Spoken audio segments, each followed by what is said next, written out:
Welcome back, ladies and gentlemen, to hour number 2 of the fastest 2 hours in talk radio. It's the Vinny Eastwood Show, the lighter side of genocide. Because in a world full of chaos and madness, if you lose your sense of humour, you'll go friggin' nuts. And coming at us live from across the ditch in the southern hemisphere, along with me, early in the morning, like a drunken sailor, incidentally used to be captain of a ship, Scott Bartle. Welcome to the show. Morning, Vinny. Hello, how are you? Yeah, I'm really good, man. I'm glad it's not quite as early as it is where you are, frankly. Yeah, it's What a bit time of is it, by the rubbing way? the eyes. Oh, it's only 7 o'clock, but yeah, the sun's getting up a little bit later, so it's a little harder to drag yourself out of bed. Oh, yeah. Well, in my opinion, anything getting up before 7 o'clock is just not natural. And so I It's applaud that. your efforts. Cheers. Now, last time we had you on, we were covering what the FUQ, the frequently unanswered questions for Australians benefit mostly, and apparently there's been some new developments. Yeah, branched out and did a little video on banking, which seems to be where a lot of the dramas are stemming from within so-called government, in as much as it appears as if we've got a administrator for a bankrupt country that's running the country as the government. And so I was digging around in banking and going, well, what's going on here? And put that little 5-minute video together called Bancorruptcy. And yeah, the feedbacks on that has been pretty interesting already. There's 7,500 views on that pretty much in a week. That's very nice. Could you chronicle what's happening in that video there?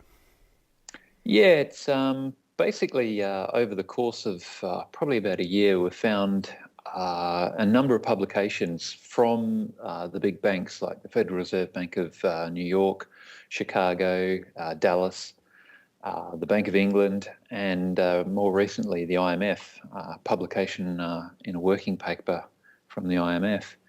And basically what they're describing is that the banks take your application as a promissory note and deposit it as cash. So you think that's a bit strange. How does that work? But the publications are all listed there as to exactly what they do, and in terms of depositing this application as cash. And so upon that happening, it's like, well, hang on a minute, is that where the money came from for my loan? And it appears that that's exactly where it comes from. So we're looking at a situation where banks are not actually lending you their money, they're lending you your money, which at that point, it's no longer a loan, it's more of an exchange. So that seems to be what's going on. There's no backing on any of that currency. I want $250,000 for my mortgage. Okay, sir. Let me see. 200,000. Okay, there you go. There's your 200K. Right, that's it. How long, Scott? How long does it take you to make 200K? Okay, do you take a little bit longer than it takes to type out the number on a freaking keyboard? It takes one hell of a lot longer. And that's the thing. We're used to the idea of money taking hours and hours a week, weeks on end, month on end, year on year to earn. So that's what we equate that money to be. So that's why, I mean, the presumption is you go along to the bank to borrow money because you don't have it, or you believe you don't have it, and you believe they do have it. Now, I mean, there's one of the bank publications literally says banks create money when they lend it. Now, if we pull that apart, it means they don't create it when they're not lending it. It means they're creating it when they are lending it. So the lending is what is the trigger for this creation of the money.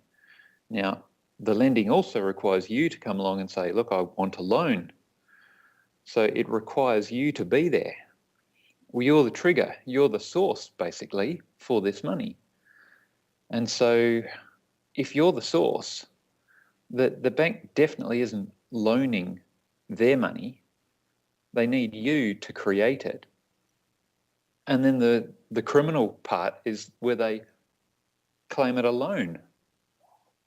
And yeah, you still scratch your head for weeks on end after that, because it's so opposite to what we're taught. And yet here are all there's 6 publications, including an attorney who worked at the Federal Reserve Bank of Cleveland, laying it all out there as to that's where they create their money from.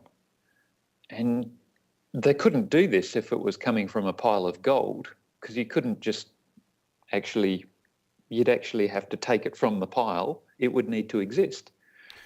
I suppose it'd be like if I wanted to borrow a screwdriver from you. You couldn't lend that screwdriver to me if you didn't have it. And so if we were on the gold standard with gold-backed money, then that gold would have to exist first. There's no amount of tapping into a calculator or computer that would bring that money into existence. Unfortunately, though, about 90% of gold that currently exists doesn't really exist. It's all paper and derivatives. Yes. Yep, it's a pretend money again. So, yeah, it's all often those tradings and the contracts for gold, which is, another story. Isn't that interesting how we've got fake money that gets loaned out to everybody, fake gold that gets sold to everybody, and fake politicians that lie to everyone, and fake tax laws that steal everybody's money that incidentally is also fake. It's just like this fake merry-go-round of monetary BS. I love it. And if you don't follow those fake rules, you get a real kick in the ass. Yeah! Isn't that interesting? Like, the only thing that's real about the system is the jackboot that comes crashing down on your skull if you say you're a fraud. Yeah, exactly. Yeah, it's rather ironic, that. And it's actually quite funny, you know, like, that's the only backing of their fraud that they have is force. You know, it's like a Mafia Don comes into your house and goes, oh, wait, hold on, I was going to put on the proper hat. Yeah. Hey, how you doing? Hey, man, I'm telling you, I got myself a really, really good deal for you. Here's this car over here that doesn't exist, and I want you to pay a payment plan on this puppy, okay? I'm gonna need $500 a week, okay? $500 a week. $500 a week, the car doesn't exist. Are you arguing with me? All right, you want to sleep with the fishes, boy? I'll make you some cement shoes out of my garage right now, man. All right, that's basically the government in a nutshell. Yep, exactly. And sometimes they're not even that nice. Yeah. They don't even have as awesome an accent either. I mean, they're not even trying that hard. No, it's really actually quite encouraging. You look around the world and there are people pulling this apart and pointing holes in this system left, right, and centre. It is encouraging in that way, and what would be good to see is a few more folk actually asking some questions of their banks and the government and that sort of thing. And along those lines, one of the things we discussed as a possible tool for that was pretty much putting the content of that little Bancorruptcy video down on a notice and walking along to your bank and saying, look, here's my payment on my mortgage. But in the event it turns out that this money that you made available to me didn't actually come from your pile and actually came from me, and you did these things and itemised the things that was in that little video, then if that's what happened and that's where the money came from, then I want all of my repayments back again, plus I want treble damages, and I'm going to come after you for them.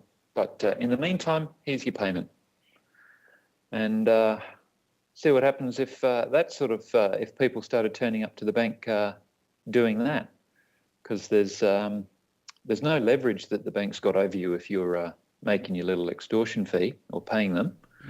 But at the same time, you're putting them on notice that if it turns out that you're actually following what all of these high-level banking publications say, and money just came from me and not you, then I want it back, and might have a rather interesting effect. It would. en masse, maybe. And in fact, it wouldn't even take masses. I know that one person going to the bank saying that scares the frack out of certain banking executives. If you even just had 10 people come in one day and do that exact same thing, like if you just organise 10 people who have a bank account with the same bank to go in one after the other and say the same thing to all the different tellers and freak them all out, you know. Well, it's unfortunately it's the tellers that are the front line. The guys in the pinstripe suit sitting up in the ivory tower at head office are the ones that are knowing the mechanics of this system. The beauty of it is you can actually educate your tellers by actually showing them this information and giving them a bit of motivation to ask the question further up the chain, because a lot of them will have mortgages as well, or credit cards or car loans or that sort of thing. And that's the irony of it. They're just as much in the system as we are. And even the politicians. You think, oh, they're this, they're that. They're part of the same system. They're just as much a slave to this debt system as we are. And it would be nice to think that there are some out there who go,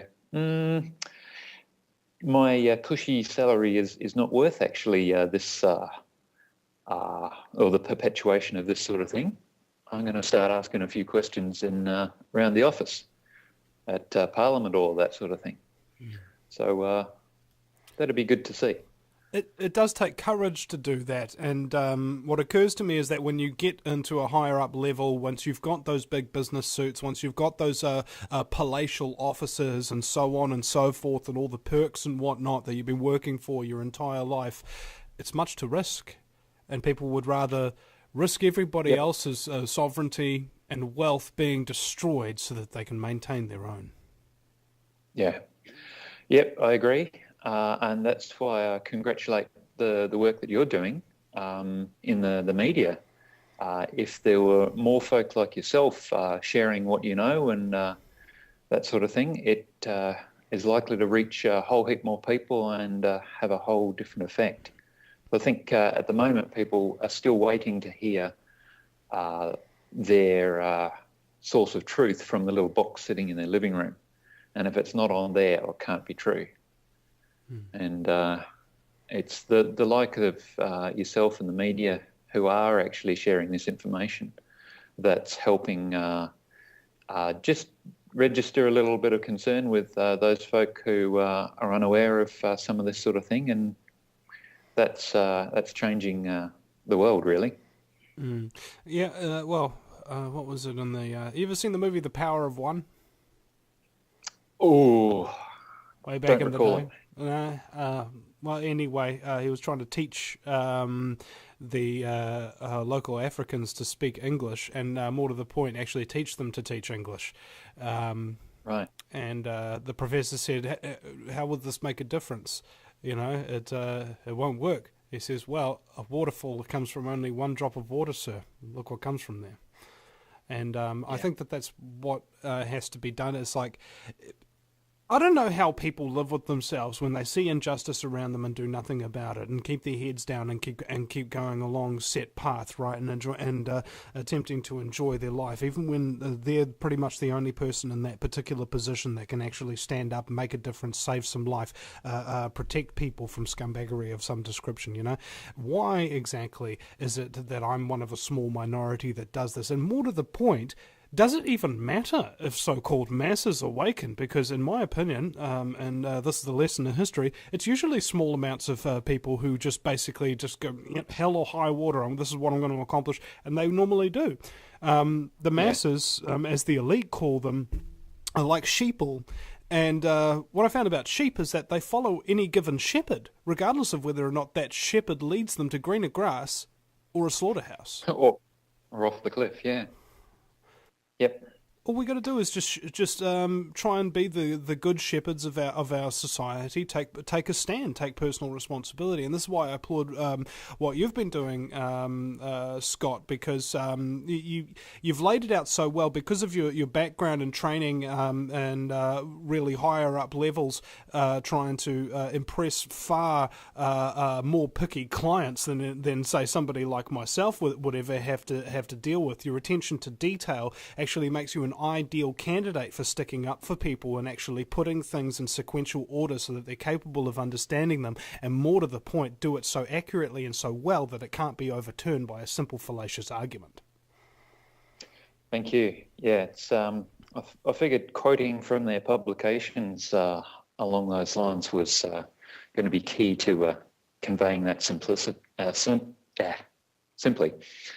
And perhaps that's one of the keys of what we can do to assist waking up the masses, is consider what tools, and I'm thinking as simple as possible, that can be used to assist. And one of the ones relevant to Australia, this is jumping back to government, was a simple question that asks what page of the Constitution of 1900 will actually find the Australian government, because it actually isn't in the Constitution. And maybe just that simple question might be simple enough to tweak someone to go, hang on, what do you mean it's not in there? And then start asking a little bit more, rather than jumping into a sort of fairly detailed discussion about the Governor-General or something like that. And I'm sure the same scenario exists in New Zealand. There might be one question that you can ask that's a real high-level kind of question of, well, what page will we find that on in the Constitution? And I'm guessing that there's something there that is bandied about in society that won't even appear in the Constitution. And same with banking. It's like, well, could you please show me the origin of these funds that you loaned me, that you actually had prior rights, title and ownership to? Just want to make sure I'm borrowing your funds and not some funds that have been inappropriately procured. Yeah, I mean, it's like asking the bank, excuse me, I really don't want to participate in fraud. So would you please tell me where this money actually came from? And then the bank would go, well, we created it fraudulently. Well, I don't want to do business with you then, mate, because you're a fraudster. I'm outies. All right, Scott Bartle is my guest, ladies and gentlemen. We'll be right back after the break at the VinnyEastwoodShow.com. You're listening to American Freedom Radio. Back in a minute. Welcome back, ladies and gentlemen, to the Vinny Eastwood Show. Broadcasting live from the Chateau de Rothschild, basking in the Sicily sun as we use our gangster frickin' banking system to confiscate the wealth off of everybody so that we can call in the loans and the mortgages later on and kick everybody off the land into Agenda 21 slave cities. It's the Vinny Eastwood Show on AmericanFreedomRadio.com. And my very special guest is Scott Bartle, coming at us from our previous slave colony, Australia. Welcome back. Hello. Yes. Yeah, we're back. It's not far away from the truth. I just wish, I would actually prefer to be governed by the Mafia than the current government. All right? There's certain things that the Mafia does that the government doesn't. Like, for example, if you pay protection money to the Mafia, you get protection. Yeah. And also, the Mafia has a code of conduct. Yeah. And they seem to value family. Yeah. I mean, they treat their mothers well. Yeah. I mean, jeepers creepers. I can't remember the last time when the Prime Minister, John Key, gave me a jar of spaghetti sauce for dinner.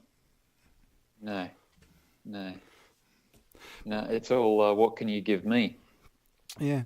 Now, we were talking about Agenda 21 over the break there, and my theory is that the reason why these banks are creating all of these loans with this free money that the central higher-up banks are basically providing them is so that they can get everybody massively into mortgage debt, particularly those in rural areas. and they've all got clauses in the loans whereby they can call those in pretty much at any time. And unless you've got the money to pay your mortgage in full, when they call it in, you lose your home. And I think that what's going to happen with the Agenda 21 protocol is they'll just call in all the loans en masse with a global giant economic crisis, and so that they'll be able to steal everybody's land and force them to move into the slave block cities. Yeah. Well, that's the thing. Whilst ever we believe that they're alone and that they loaned their money, not ours, then we all feel compelled to hand over when all of that comes out. I mean, have you heard about the discussion regarding securitization of bank loans? No. Please now the securitization aspect is another part of the fraud that's going on. What that happens is once you've got your signed mortgage contract and says, okay, I agree for the next 25 years to pay XYZ Bank how many $1,000, the bank goes and takes that and sells that off to another pool of investors.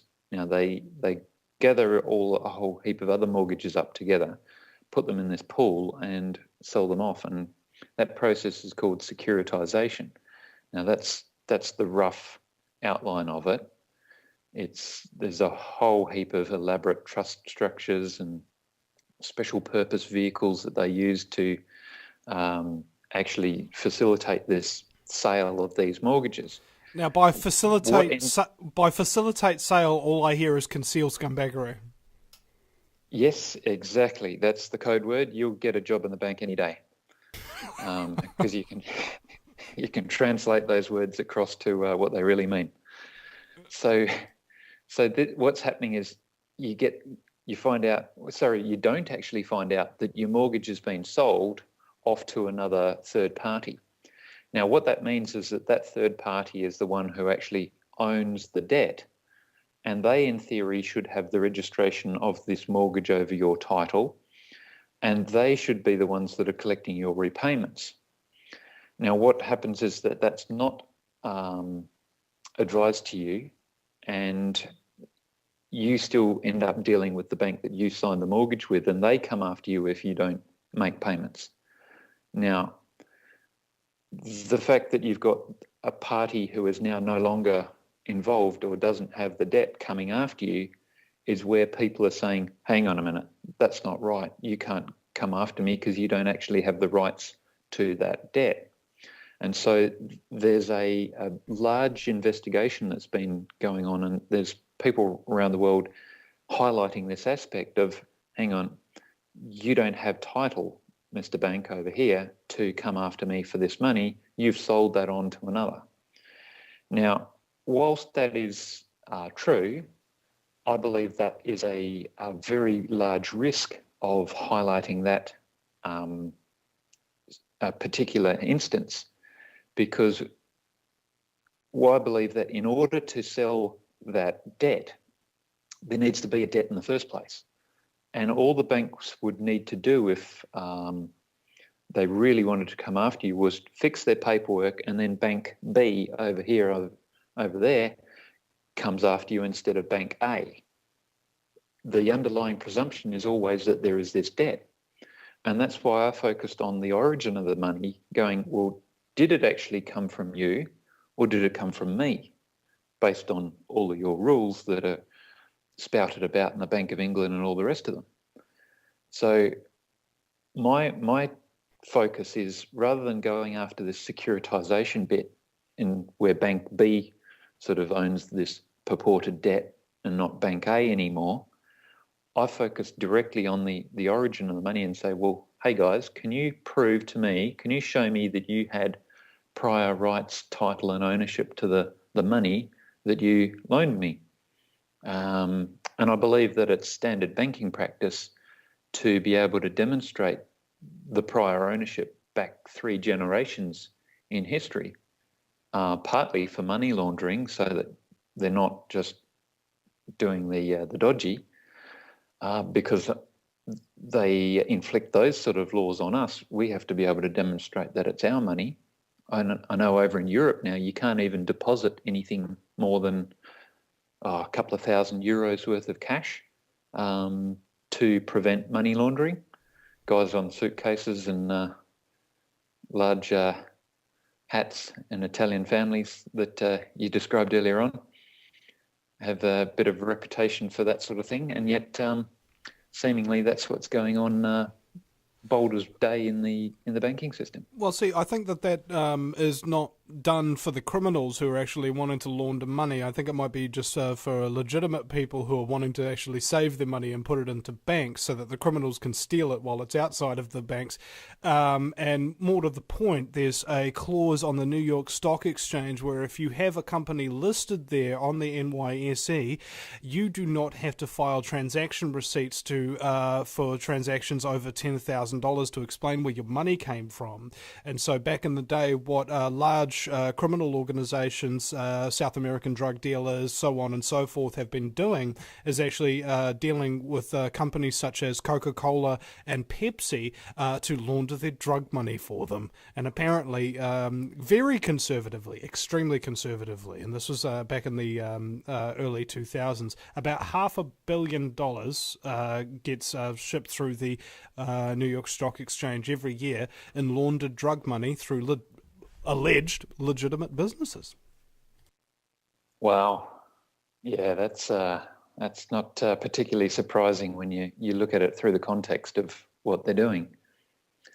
The other thing I was going to say was people might think, oh, my bank doesn't do that. My bank doesn't loan me my money. My bank loans me their money.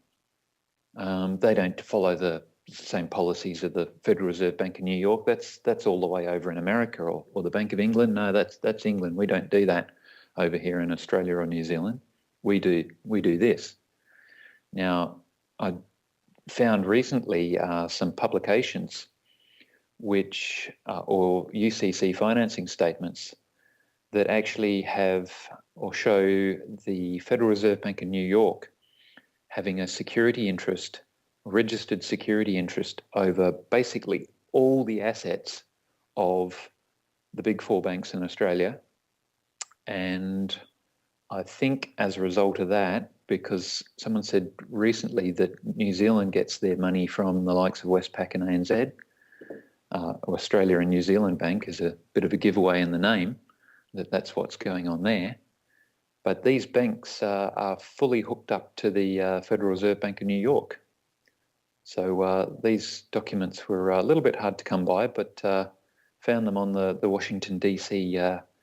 Uniform Commercial Code Registry. And the Federal Reserve Bank in New York is a consortium of private banks who actually have shareholdings in it, things like Bank of America, AIG, JP Morgan Chase, Merrill Lynch, so on and so forth.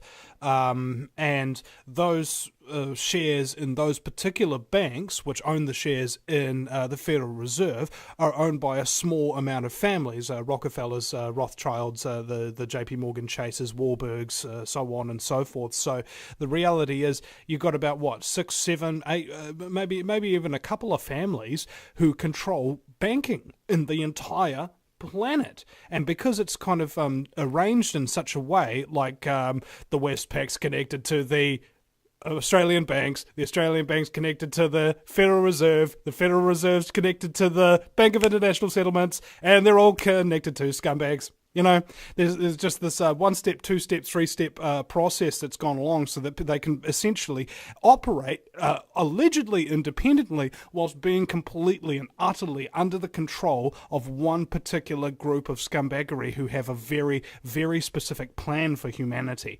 And I don't think people realise the power of being able to create wealth out of nothing. They don't realise just how much you can steal if you've got something that doesn't exist that people think is real. Yep, it's pretty devastating what can be done in that regard. And I mean, there were a few very small isolated instances in history where the treasuries actually brought money into existence and there was no loan involved. So presently you've got governments borrowing from these private banks and having to repay them. Now, the only way they can repay them is by having taxpayers who pay them, who pass it on to the government. And the irony of this whole thing is, if the origin of all the funds of society originate from these private banks, they loan it to the governments by purchasing these government bonds or securities, which to me sounds more like buying birth certificates as collateral. But if that's the origin of the money, then all the money that government gets hold of needs to be spent into the economy for the people to earn it, to be able to pay it back to the government, to be able to pay it back to the private banks, for there to be a closed circuit. And that's an absolute impossibility. There's no way 100% of the money is going to be earned, spent, paid back in taxes to the bank. It's monetary musical chairs. Yep. And you basically, if your government's doing that, it is always going to go bankrupt because it's never going to be able to repay 100% of what it borrowed. Because that 100% of what was borrowed doesn't frickin' exist because it's got interest compounded on top of it, which isn't printed, so therefore the money can't exist, so therefore it can't be paid back. Correct. I mean, you could draw that out on a... I would love it if somebody actually did that, Scott. You know, just said, like, okay, I'm going to loan you some money. Here's how much money is existence. This is how much money I'm going to loan you, and this is how much money you're going to have to pay me back, and this is how much money is going to still be in existence after you have to pay me the entire loan back. But hold on, they don't match up, so I'll never be able to pay you back. Well, that's true. So I suppose you'll be an indentured servant for the rest of your natural fracking life. So just sign the frickin' document, okay? Stop asking questions. Shut up, bro. Yeah, where do I sign? I can't wait to join in one of those sort of arrangements. Yeah, I mean, it makes a Ponzi scheme look like a cakewalk, you know? Yep. I mean, one of the good quotes that came out of that IMF publication was that said you could verify these facts by looking at the statements from the major central banks, like the Federal Reserve Bank. And that's where we went off to all of those other publications. But the even better part was it said, and it is obvious to anyone who has ever loaned or created money. And basically it's those resulting book entries that are in existence. And that's why I believe it puts the wind right up the bank when you actually ask for the double entry bookkeeping records, the accounting behind these loans, and say, yeah, could you just show me the book entries that show the money came from your account and not my account? Some recent explanation that came from someone involved in high-level banking described the actual mechanics of it. Is that your application form or promissory note is taken along by the bank to the central banks, and they deposit your promissory note in an account. They open up an account in your name. Now you think, okay, this is all good. This is in my name. That's my money. Yep, fine. In the application form with the bank, apparently, is a facility that allows the bank to be an accommodation party.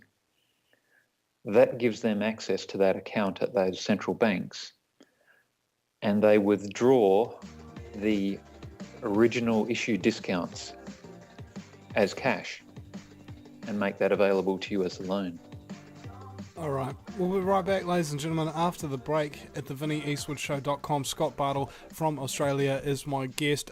Google up what the FUQ, frequently unanswered questions about Australia, so you can see how Scott really got into all this whole scene. We'll be right back, ladies and gentlemen.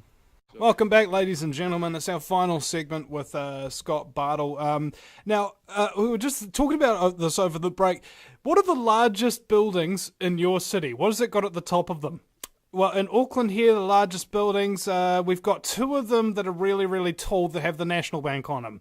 One of them that's really big that says ANZ on them. One of them that's really massive that says ASB on them. And these are all, locally operated New Zealand banks. The only building that's taller than all of these massive ones that are owned by the banking cartels are gambling cartels owned by Sky City. Incidentally, there's not a whole lot of difference in their business practice.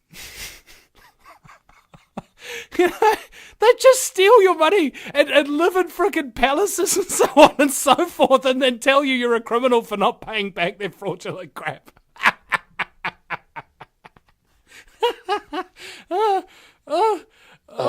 It's a joke, isn't it? It's a joke. An absolute joke. It's a gift that keeps on giving.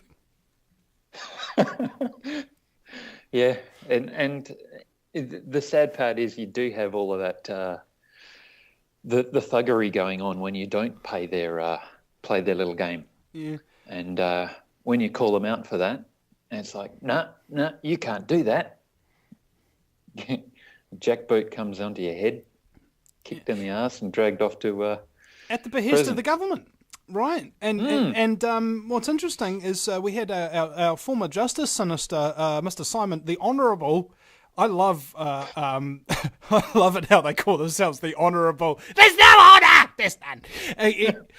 The Honourable Simon Power, you know, the Justice Sinister, goes in and in Australia it's illegal. Okay, what he's doing right here is illegal. To go directly from a cabinet seat in government and then go directly to be the CEO of Westpac New Zealand, who incidentally do all the government's banking.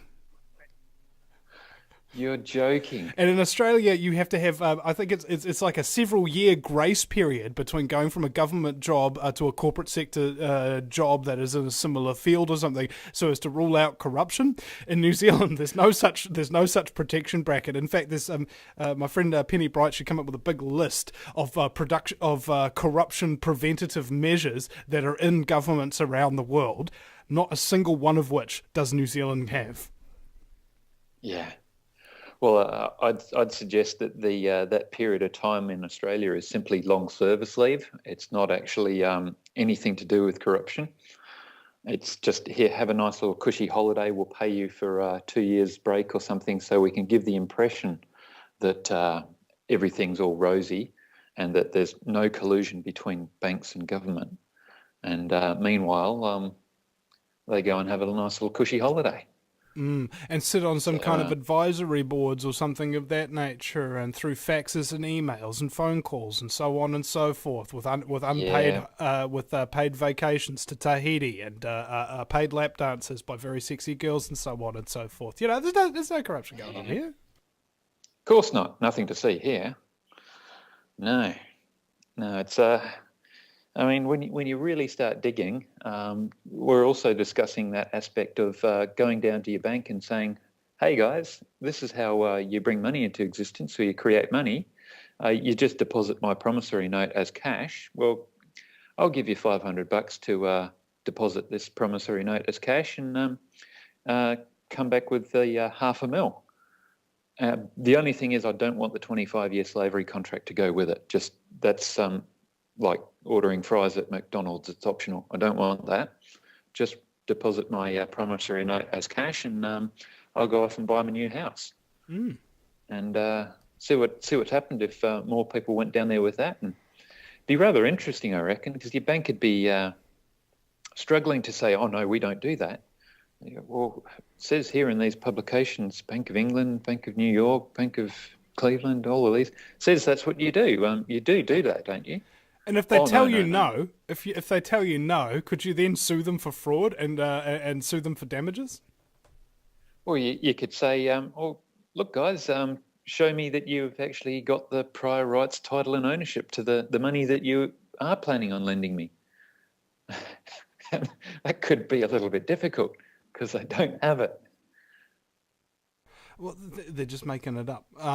And I've figured out that this is actually the main vehicle of government and business in the New World Order, making it up as they go along. Yep. All right. That's all. Yep. That's all that's going on here. Hey man, we need copious quantities of heroin, and we're running out because these Taliban guys managed to shut down all the heroin production in this country that we de facto control with the CIA. I know. We'll make something up. We'll manufacture a reason to go in. Oh, 9/11, beautiful.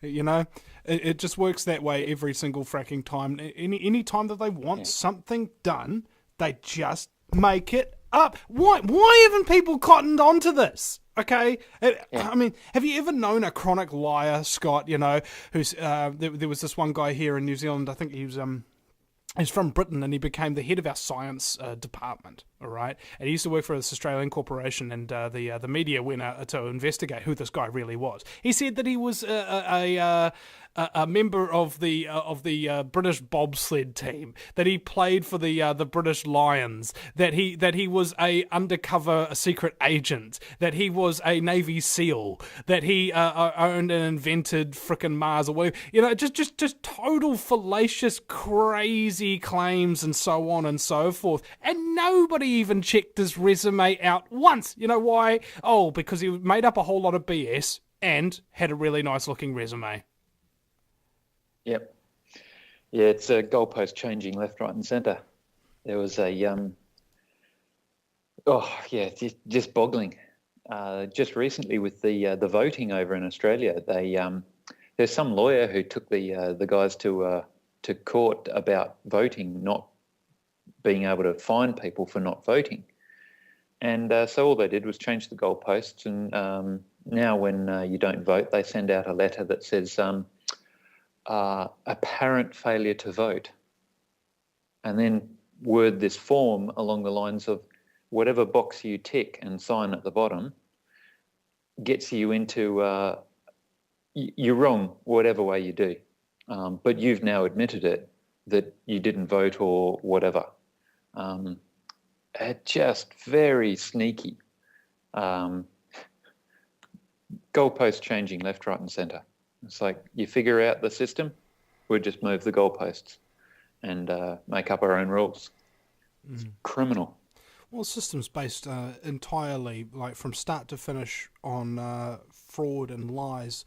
And that's the problem when you're an honest, decent person dealing with somebody who almost exclusively engages in fraud, lies, word magic, so on and so forth, is that you're not playing on a level playing field here. What would work for somebody who's reasonable does not work for these type of people, because they never ever and I don't know if you've ever seen any examples of this, but I've never seen any example of the New Zealand government or the US government or the Australian government ever doing anything ever that's 100% on the money, incredibly intelligent, and extremely beneficial for the people in that country with which those rules govern over. Never have I seen this. And this is the reason why. Because they're a bunch of fraudulent criminal scum, and they want us all dead, and they want us off the land. Yeah. It's not a happy scenario, and it's be good for more folk to be seeing what's going on and take this down to their banks and governments and go, hey guys, what's your involvement in this? Do you support this?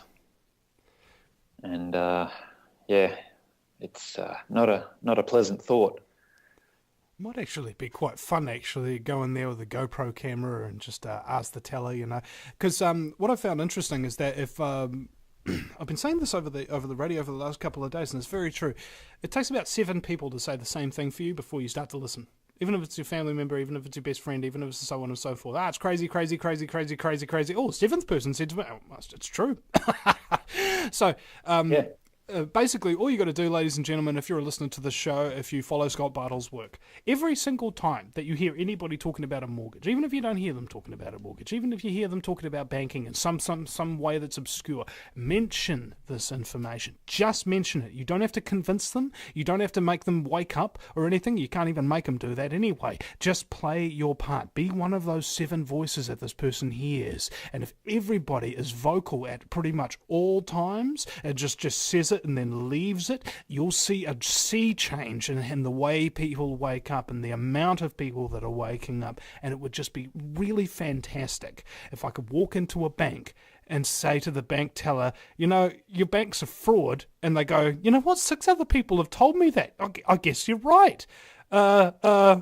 Could I give you $500,000 for without a death grip contract, just for, you know, being cool and enlightening me? Why, yes, you can. Yeah, Yeah, well, a friend of mine actually went into the bank the other day with a one-page notice that I'd knocked up, and gave it to the banks, and they were actually really interested in what she had. She's like, "Oh, is that what's going on?" Okay, and yeah, it's as simple as that. As you said, 7 people pop down to your bank. Oh, by the way, did you hear this? You're at the checkout. Oh, I heard this. Saw this little video. Saw that.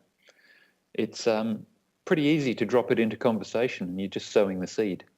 Yeah, exactly. So, yeah. I call it the info grenade.